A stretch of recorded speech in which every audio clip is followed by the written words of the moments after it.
To you live from Seoul, I'm Sin Min, and these are the stories we're following at this hour. Yet another seriously steamy day here in South Korea. The heat wave pushing the mercury well past 30 degrees Celsius again. The prolonged period of intense heat is raising concerns of a looming power shortage. Massive flooding in Laos kills at least 20 and leaves hundreds missing after a South Korean constructed hydroelectric dam fails. Rescue efforts are underway as government officials rush to the disaster site. Consumer confidence in South Korea slumps by its largest margin in almost 2 years in July amid concerns over the Washington-Beijing trade fight and a general economic downturn at home. It was another sleepless night for most of us here in South Korea on Tuesday as the scorching heat coupled with uncomfortably high humidity refused to die down even after the sunset. Now, during the height of the afternoon on Tuesday, the temperature in Seoul soared way past 35 degrees Celsius, and it was even hotter elsewhere. Our Choi Si-young has our top story. South Korea was sizzling with daytime highs. Seoul hit almost 37 degrees, 1 degree short of record high 2 days earlier. The high in Yeoju, a city in Gyeonggi-do province, and Yeongcheon in Gyeongsang-buk-do province surpassed 40 degrees. The whole nation was under heat wave warning issued when highs topped 35 degrees. Here in southern Seoul, the heat wave is expected to push the temperature even higher, and the weather agency advises people to refrain from outdoor activities. The road is too hot and the sun is too strong, so I have to carry this parasol. It's just exhausting. It's humid and the sun is too strong, so I am so anxious about being out. I am wearing sunscreen, but I'm still worried. Health experts are urging people to drink lots of water and stay indoors. The heat has pushed up demand for electricity. According to Korea Power Exchange, electricity demand set a new record high for a second day in a row. At around 5 p.m. Tuesday, demand surged to about 92 million kilowatts, exceeding the government forecast by about 2 million kilowatts. The government said it keeps about 7 million kilowatts of electricity in reserve.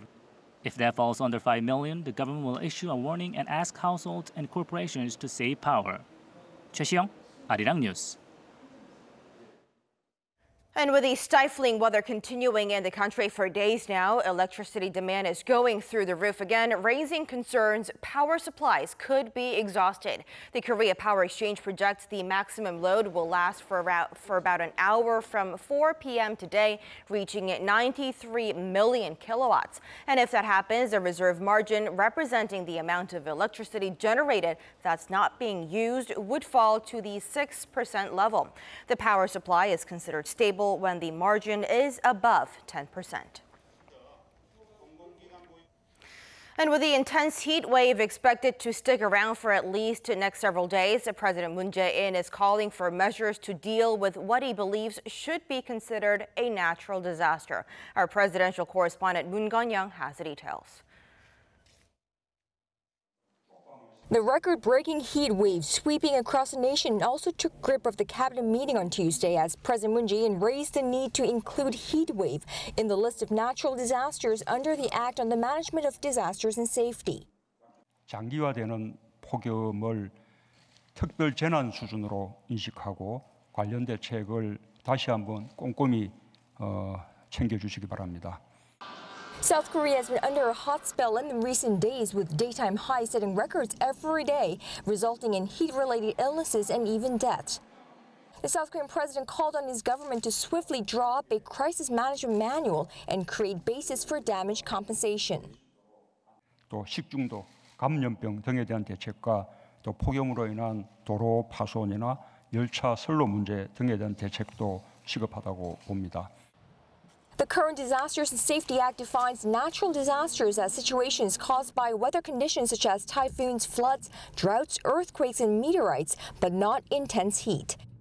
The nation's Disaster Control Center has been maintaining that stance, citing reasons that temperature fluctuations following seasonal changes were predictable. But with rising death toll and damages from heat-related causes, the South Korean government recently decided to support the National Assembly when it reviews revision of the related laws. President Moon also ordered the nation's energy ministry to disclose its power supply plan, its forecast and countermeasures as demand for electricity soars in earlier than expected and ever-intense heat conditions. Moon Jaein, Arirang News, The Blue House. And this summer has been and continues to be one of the hottest in living memory in Korea. The mercury is expected to hover well above 35 degrees Celsius in many regions for days to come.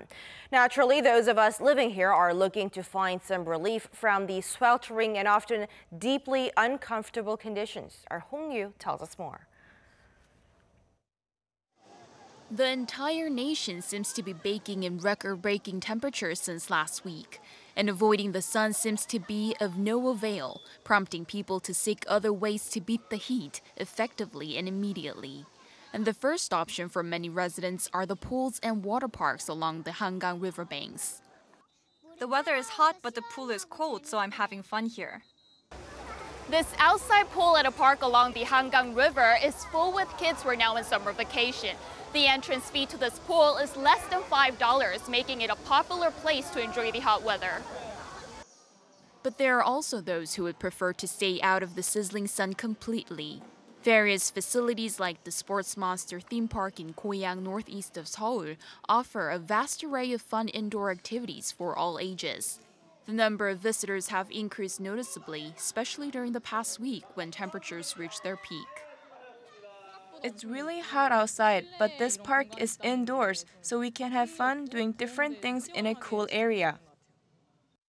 There are also those who would prefer to cool down by sweating the heat out, and the places for doing so are the quintessential locations for relax, the jjimjilbang or Korean dry saunas. Many people choose to visit these saunas to get rid of stress, socialize, bond, and recover one's strength. The current sizzling summer temperature could last for a month, according to the Korean Meteorological Administration. Hong Yu, Arirang News. And turning to a tragic disaster in Southeast Asia that appears to have wiped out entire communities. A hydroelectric dam under construction in Laos by a joint venture comprising of South Korea's SK Engineering and Construction has collapsed. And South Korea's prime minister has ordered South Korean officials in Laos to prioritize efforts to minimize the loss of lives and devise ways to cope with these circumstances. Our Kim Hyo-sun tells us more. Hundreds of people are reported missing in southern Laos after a hydropower dam which was under construction collapsed Monday evening, leading to flash floods that swept away 6 nearby villages. The Sepian Senam-noi hydropower plant in Atapu province in southeast of the country was being built by a joint venture comprising South Korea's SK Engineering and Construction and its partners from Laos and Thailand, and was expected to go into full operation next year. Several people have been reported dead, while over 6,000 have been displaced. While initial media reports say one of the dams under construction collapsed, the Korean builder said it's checking to see whether the dam actually broke or if it was swept over by heavy rainfall that hit the region recently. We've seen some really heavy rainfall here recently. One of the 5 auxiliary dams failed due to a massive buildup of rainwater. SKENC says it's supporting the local government's rescue operations by establishing a crisis management team to respond quickly to the disaster and dispatching Thailand-based helicopters to rescue stranded people. Kim Hyo-sun, Arirang News.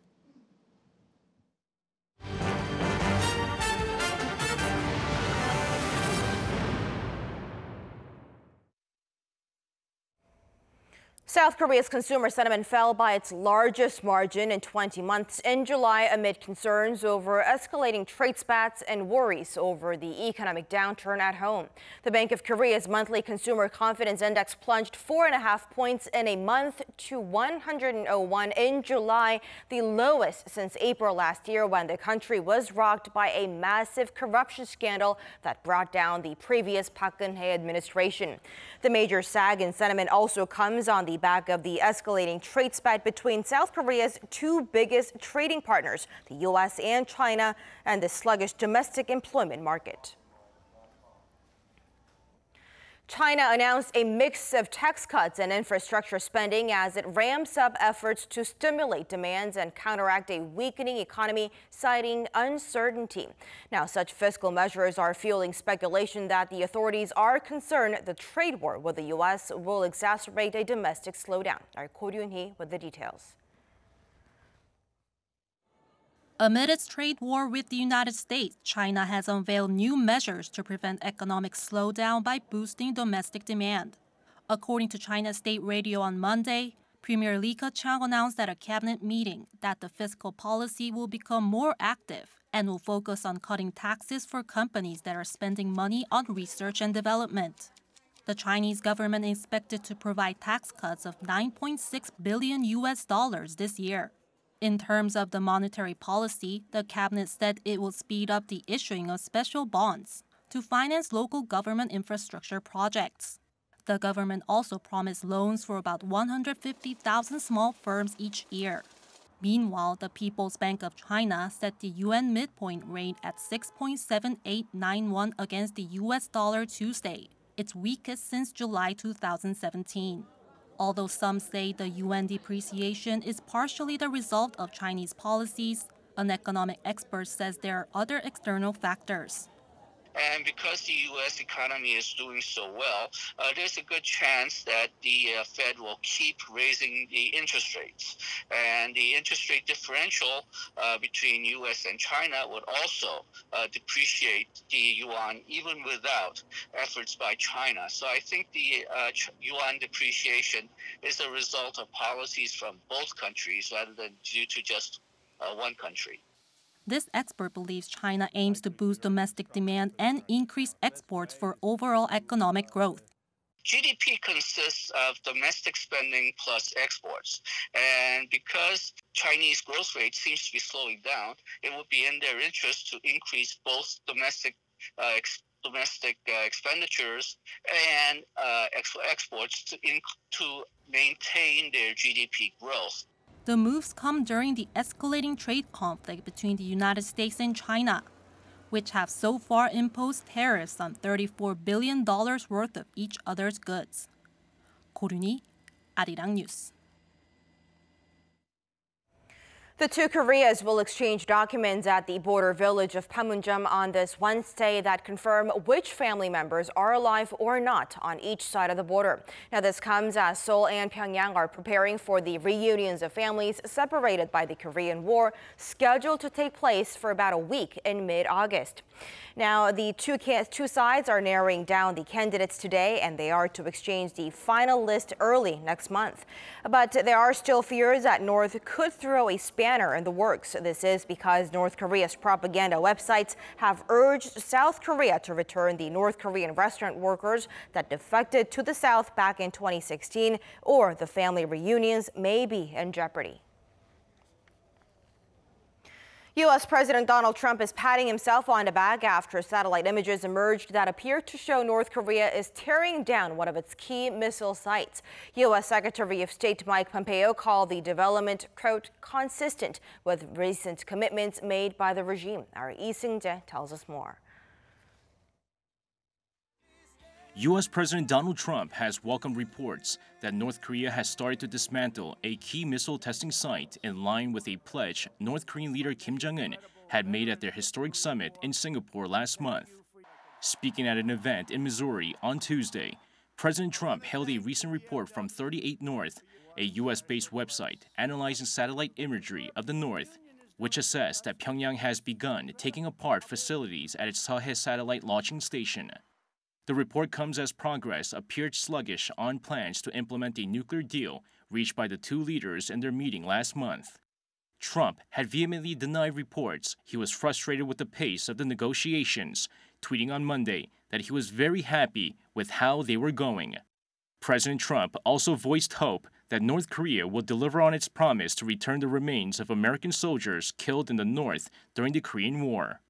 U.S. and North Korea officials have held several meetings to discuss the return of the remains, with some media outlets reporting the first group will be delivered on Friday. U.S. Secretary of State Mike Pompeo also praised the latest report of North Korea's missile test site dismantlement after his meeting with his Australian counterpart in California. saying it's consistent with the commitment Pyongyang made in Singapore. So we've seen the open press reporting about the missile engine test site. It'd be entirely consistent with the commitment that Chairman Kim made to President Trump when the two of them were in Singapore together, made that commitment to them orally. When asked what further steps were needed by North Korea, the top U.S. diplomat stated the North needs to completely, fully denuclearize, as that's what Kim Jong-un committed to. The latest report is welcoming news for both the U.S. and South Korea, as the denuclearization of the Korean Peninsula appears that little more likely. Lee Seung-jae, Arirang News. The number of foreign tourists who visited South Korea in June is up nearly 30% from the same period last year. And this is according to South Korea's tourism organization, which says almost 1.3 million people visited the country back in June. Now, the hike was driven by tourists from China and Japan, with a 50% jump in Chinese tourists and 40% increase in Japanese visitors compared to the previous year. And that jump has been attributed to stable inter-Korean relations following the June summit between North Korea and the U.S. Now, those involved with the controversial martial law document during the former Park Geun-hye administration say the draft of the document was an order sent directly from the then Defense Minister Han Min-koo. According to testimonies from the National Assembly's Defense Committee on Tuesday, the then Defense Security Command Commander Cho Hyun-chun said that he ordered the draft of the document, but the order was sent to him directly from then Minister Han. They also added that the martial law would have only been ordered in case of a grave situation, referring to the mass protests demanding Park's impeachment for abusing her power and corruption. The Korean government has approved a budget to replace Tokyo's roughly $9 million fund for the victims of Japan's wartime sexual enslavement. The cabinet approved plans on Tuesday to set aside the amount from the Gender Equality Ministry's fund. Officials will come up with details on how to spend it, as well as how to deal with the money from Japan after consultation with various parties, including the Japanese government. Tokyo created the fund for the Korean victims of Japan's wartime sexual atrocities following an agreement between the two countries back in 2015. But the victims had refused it, as the deal did not meet their demand for legal compensation.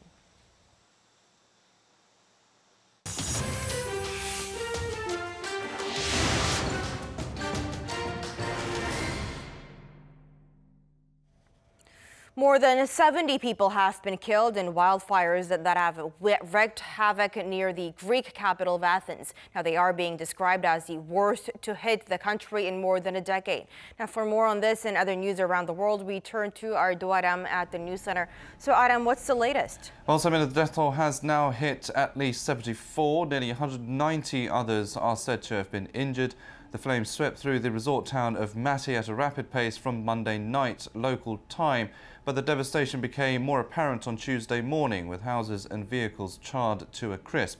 Survivors have compared the ordeal to the deadly volcanic eruption that destroyed the city of Pompeii.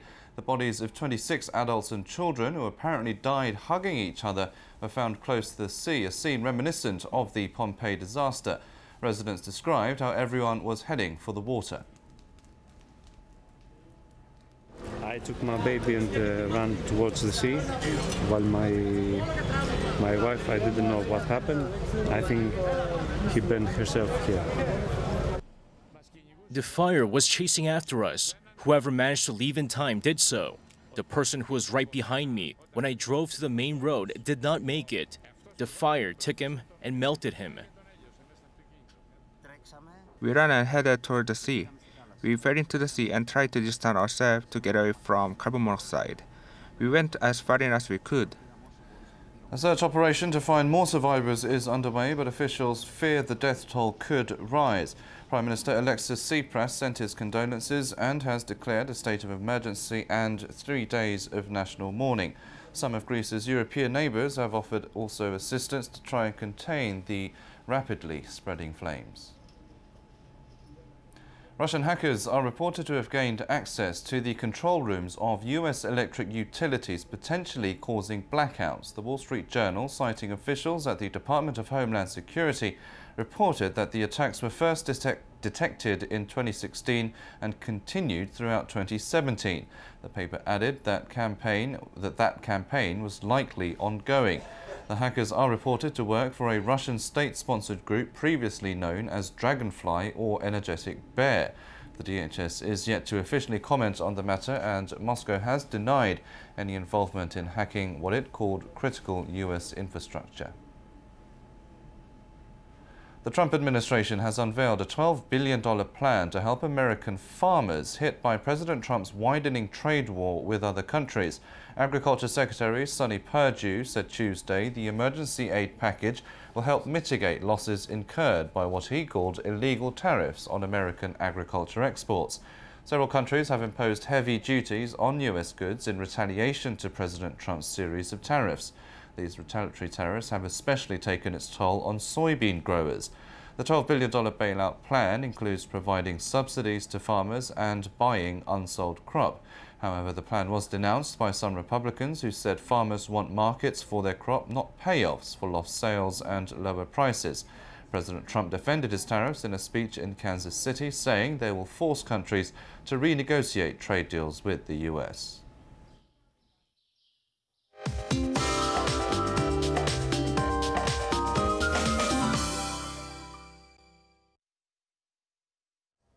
Good morning. Gyeongsang-Bukdo province had record-breaking summer temperatures yesterday. People are having a hard time breathing in the scorching heat there. And most regions will pretty much have a repeat of yesterday's weather conditions under burning sunshine. And Seoul could soar to 34 degrees Celsius. Daegu and Gyeongju could get up to 38 degrees this afternoon. In fact, the daily lows are still very high, and Daegu and Pohang have had 13 days of tropical nights so far, and Seoul 4 days. And there's no relief from the heat in sight, so young children and senior citizens will need special care. With that, let's take a look at the international weather for viewers around the world. Now, South Korea is facing another day of scorching temperatures as the heat wave continues, while some parts of North Korea also had all-time record highs a couple of days ago. Wonsan and Muncheon saw highs over 39 degrees Celsius. Now, Tokyo melted through record-breaking heat, but relief is on the way starting Thursday. A severe weather warning has been issued for Perth as the city braces for a storm that could bring heavy showers. Unusual weather patterns in Washington, D.C. on Thursday will bring torrential rain and thunderstorms. As for South America, rain in Buenos Aires will continue into the weekend. Dozens of wildfires have hit countries across Northern Europe and Greece, and a heat wave continues across much of the continent. Lastly, to Africa, Cairo will be sweltering, but expect low humidity. And that's the weather update for now.